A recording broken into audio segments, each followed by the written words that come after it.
का तुम्ही आमच्या पाया पडून गेलती, पण आता 5 वर्षे पुढं निवडणूक आली का आम्हीच तुमच्या पाया पडणार आहे आता. कारण का बाई तुम्हाला निवडून दिलं, आम्ही तुमचं दर्शन घेतो अशी आम्ही म्हणणार आहे आता.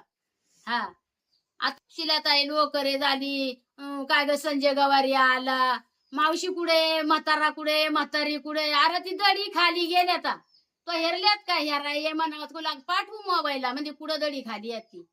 हा, विचार जर करते ना, अरे त्याला इतक्यावर मी म्हणते बाळा, अरे आदिवासी आहे तू, आदिवासी आपल्या का नाही लक्ष टाकणार, मग तू कोणाकडे लक्ष टाकणार सांग. आणि आदिवासी नाही, आदिवासीला पुढे आणणार, मग कोणाला आणणार?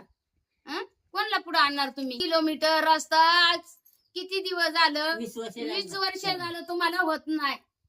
आज शाळेची पोरा, अरे माणसं आजारी पडला, बाजारी पडला, आम्ही म्हातारी माणसं, लेक बाळ मुलकामध्ये जर आजार बाजार जर आला तर आम्ही काय करायचं, कोठाने जायचा?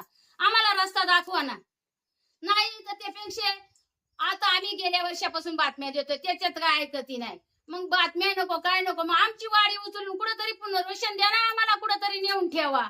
म्हणजे मग तरी तुम्हाला तपलीकच नको, तुम्हाला काय ग नेत्यांनी नको, सदाशेली नको, कोणालाच नको.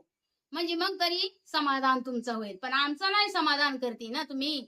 किती दिवसापासून आता 15 दिवस व्हायला आलं, 15 दिवस वय आलं, तशी पोरा बंद आहे, आता बाजार बंद आहे. आम्हाला अरे कुठं मीठ मिरची आणाय जाय आणि पोत पायी पायी, तर तिथं रस्ता ना, ऐकून खालून जुऱ्यातून काय ग कमरे इतकाला पाणी उतरून आम्ही बाजारात जावा काय.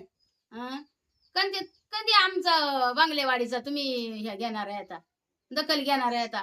नाही तर त्यापेक्षा मग आम्हाला सांगा ना, तुम्ही बांगलेवाडीचं नावही सांगू नका, बांगलेवाडी मध्ये राहूही नका, आम्हाला पुनर्वसन द्या कुठं तरी. म्हणजे मग आम्ही कधी तुम्हाला काही म्हणणार नाही, तुम्हाला काही तक्रार करणार नाही, तुम्हाला रस्त्याला खर्च आहे तुमचा वाचल, सगळंच होईल ना तुमचा. 20 वर्षापासून रस्ताच होत नाही.